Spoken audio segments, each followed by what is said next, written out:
Another major story we're following this morning. Former South Carolina Governor Mark Sanford is an elected official once again. 4 years after a very well-publicized scandal, the Republican won a special election to fill the Palmetto State's open congressional seat. Governor Sanford, good morning.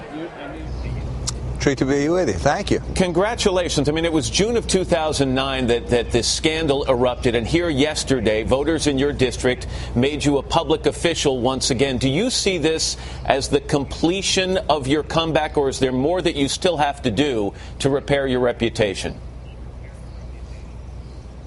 Well, I mean, I think this idea of redemption at large and political redemption, I guess, in specific, is a process that's a day at a time. And each day you go out and try and earn folks' trust. I let a lot of folks down back in 2009, and yet I've been on a remarkable personal journey since then, and I hope that my life will reflect that going forward. You talk about this redemption. You know, for all the talk that perhaps that scandal would derail your chances at a comeback, is it possible that voters in your district simply wanted to be part of a story of redemption?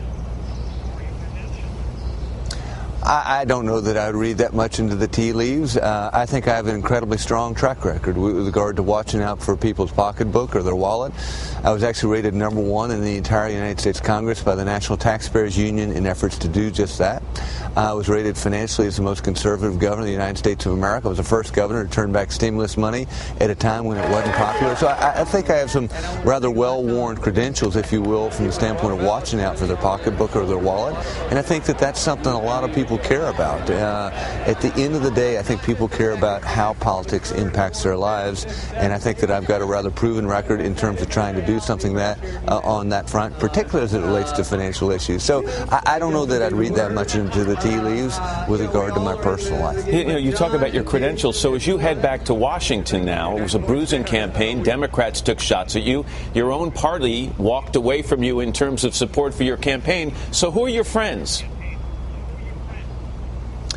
My friends are the voters who sent me up last night, you know, the taxpayers of the 1st Congressional District who made the decision that they did in the primary and then the runoff and now the general election as of last night.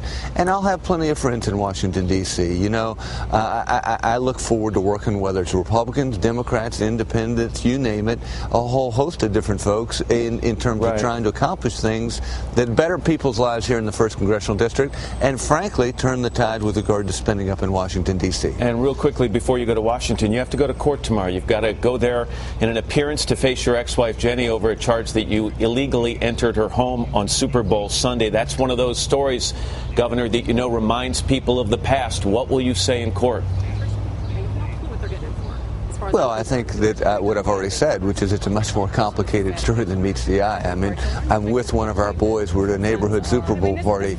My former wife is out of town, and you have to make the decision as a dad as to whether or not you sit him alone and leave him there alone to watch the second half of the Super Bowl, or don't you? And so I think it was a much more complex story than meets the eye. All right, former Governor Mark Sanford, now a representative-elect. Governor, congratulations. Thank you very much.